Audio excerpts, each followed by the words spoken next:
Samir Carvalho traz informação a respeito disso que você falou do Corinthians, sobre uma possibilidade da troca que está sendo discutida, envolvendo o Lucas Veríssimo, Thiago Maia e Fausto Vero. Fausto Vero já havia falado nos outros dias, que o Lucas Veríssimo e o Thiago Maia foram nomes citados nas conversas, mas o Samir, na informação dele na coluna, disse que não tem nada encaminhado nem avançado, que são conversas iniciais, e que as duas cúpulas estão tratando o tema sob sigilo.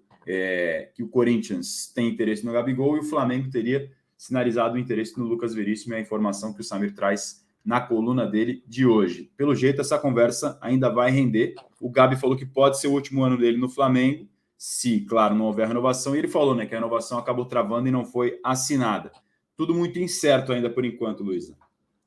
Esse interesse aí o Flamengo já teve, né, no Lucas Veríssimo um tempo atrás, já rolou mais uma novela aí que rola na janela de transferência, mas não se concretizou também.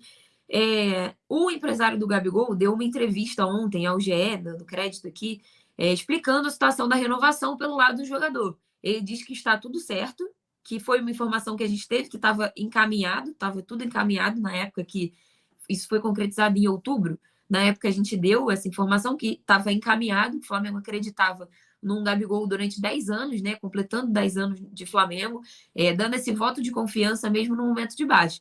E o empresário explica que em outubro tudo foi concretizado, eles acertaram, o Marcos Braz e o Spindel ligaram para ele, parabenizando pela negociação, falaram com o Gabi no CT, falaram com a família dele, e tudo apalavrado, tudo certo. Mas que até hoje eles estão esperando o contrato, né? Estão esperando aí as minutas, né? Tudo isso, trocar essa parte do contrato, mas que pela parte do Gabigol, segundo o empresário dele, está tudo certo. Ontem eu conversei com o empresário dele também, ele disse que não houve nenhuma outra conversa depois dessa, que foi parabenizado pela operação. Só que dentro do Flamengo se fala que vão esperar um pouco, né? Tudo congelou também nessa reta final de temporada, né? O Flamengo conversou com o Everton Ribeiro, por exemplo, com o Fabrício Bruno, mas as coisas congelaram porque o Flamengo estava disputando aí na reta final da temporada, chegou a disputar o título durante algumas rodadas, disputou a vaga na Libertadores, né? Até a última rodada. Então o Flamengo congelou tudo, como já tinha feito ali na época da final da Copa do Brasil, para agora, no final da temporada, chegar, sentar com o Tite, conversar sobre renovações, conversar sobre quem fica, quem sai do elenco. E essa renovação do Gabigol também parou nesse momento. Mas hoje o que se fala é que talvez possa se esperar para ver como é que ele vai voltar em 2024, né? Só que o Flamengo pode cair no mesmo problema que caiu com o Bruno Henrique, que é inflacionar. O jogador volta bem, que foi o caso do Bruno Henrique. O Bruno Henrique voltou muito bem, voltou voando, melhor jogador do time. Inflacionou. E aí teve que pagar mais, teve que oferecer 3 anos de contrato. O Palmeiras veio firme na negociação. Quem sabe como é que vai chegar o Gabigol no meio do ano, né? Porque o Flamengo vai ter que começar a intensificar isso no meio da temporada. Porque a partir do meio do ano o Gabigol pode assinar com um pré-contrato com outro clube. E aí pode chegar o Corinthians nesse momento. Pode chegar com... Hoje o Flamengo ainda pode barganhar uma troca, que é o que o Samir tem de informação. Mas no meio do ano não tem mais nada, né? Então, fica numa situação delicada. Se o jogador volta bem, como é que você pode tomar a narrativa também de você poder escolher o que vai oferecer? O Gabigol já é um jogador consolidado, né? Tem muito interesse no mercado, tem muito clube de olho aí esperando só a situação desandar um pouquinho para buscar ele, né? É um contrato que só tem mais 6 meses aí pela frente de garantia para o Flamengo. Enfim, é uma novela aí que hoje, pela apuração que eu tenho, não existe esse Corinthians, assim, não existe essa conversa com o Corinthians entre Gabigol e o Corinthians, porque o Gabigol tem contrato e, segundo o staff dele, já está tudo apalavrado para que renove. Então, hoje, não tem isso. Mas futebol é dinâmico, né? A gente sempre fala que tudo pode mudar em questão de minutos.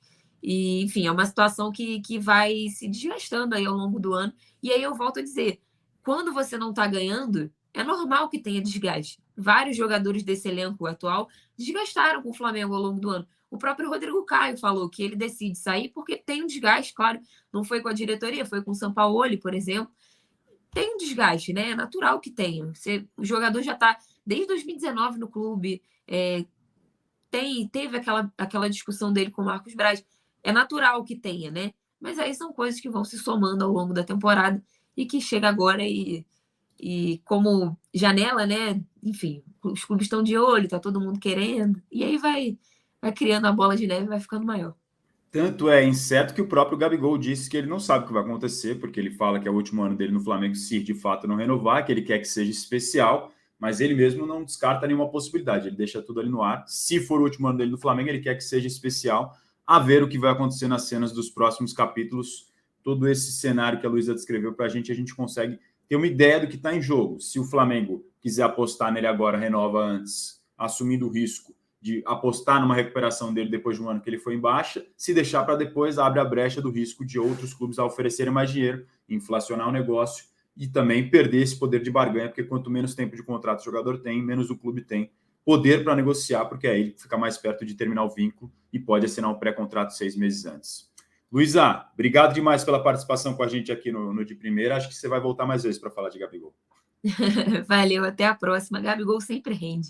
Tem sempre jeito. rende, não tem jeito. O homem fala, a gente escuta. Obrigado, Luísa. Boa tarde. Boa tarde. Boa tarde a nossa repórter do UOL Esporte, a Luísa Sá. A gente vai trazer agora informação do PVC sobre o Cauli, jogador do Bahia. Vi que vocês aqui no chat estão comentando fervorosamente a respeito desse tema. Vários comentários durante o programa. Então, o PVC traz agora informação de qual que é o panorama do ponto de vista do Palmeiras em relação ao jogador que foi importantíssimo para o Bahia, na minha opinião. Inclusive, fez um dos gols mais bonitos do Campeonato Brasileiro, aquele golaço contra o Corinthians na Neoquímica Arena. Fala, meu querido PVC. Razan, olha só, tem muito pouca gente falando abertamente sobre a situação do Cauli, mas a situação clara é a seguinte. Bom, primeiro, quando se fala que o Palmeiras ofereceu 24 milhões de reais para o Bahia, a primeira pergunta que vem à cabeça é 24 milhões por um jogador de 28 anos? Ué, mas o Palmeiras não priorizava jogadores uma faixa etária mais baixa, como o Arthur, que chegou aos 25, como o Richard Rios, que chegou aos 23? Dos 18 jogadores contratados desde 2020, gestão Anderson Barros, só um passava de 30 anos. Era o Marcelo Lomba, que veio por uma questão pontual, para ser o goleiro reserva, até porque o Everton ia para a Copa do Mundo, como foi. Então, o Cauli está no teto desses contratados. E aí você soma ao fato de que o Bruno Henrique recebeu uma proposta de 3 anos de contrato. E o Bruno Henrique tem 32 anos. Quer dizer que mudou a política de contratações do Palmeiras? Não, não mudou. A política de contratações é igual, porém há exceções. O Palmeiras entende, por sugestão do Abel, que precisa de um meia, um jogador como o Cauli, que pode jogar tanto na função do Arthur pela direita, quanto do Dudu pela esquerda, quanto no lugar do Rafael Veiga. Ele tem essa capacidade de polivalência. E o Arthur vai embora um pouco porque não se adaptou a essa polivalência. Ele foi dizer para o Abel que não consegue jogar de meia. Tem que jogar de ponta, aberto. O Cauli não. O Cauli jogou até de falso centroavante, em algumas circunstâncias contra o Atlético e contra o Corinthians. O Bahia sem centroavante, o Tassiano chegando, o Cauli fazendo o movimento. Então, é por causa disso a proposta para o Cauli. O problema é que o Bahia, na Série A, entende que não precisa do dinheiro. O Cauli quer jogar no Palmeiras, Danilo Lavieri já disse. Mas o Bahia não quer que ele jogue no Palmeiras. E o Palmeiras vai ter que subir uma proposta acima dos 24 milhões de reais. Muito dinheiro para um jogador de 28 anos. Tá aí a informação do PVC, então, de que o Palmeiras quer, tem a proposta. O Lavieri, colunista do UOL Esporte, aqui também informou sobre a vontade do jogador, mas que o Bahia não topa a negociação nesses moldes. Então, se for ter um acordo, precisa subir a proposta, porque o Bahia, sabemos, tem o aporte do Grupo City, agora tem mais poder financeiro para ficar mais forte em negociações como essa. E claro que a permanência na Série A do Campeonato Brasileiro também colabora nesse sentido.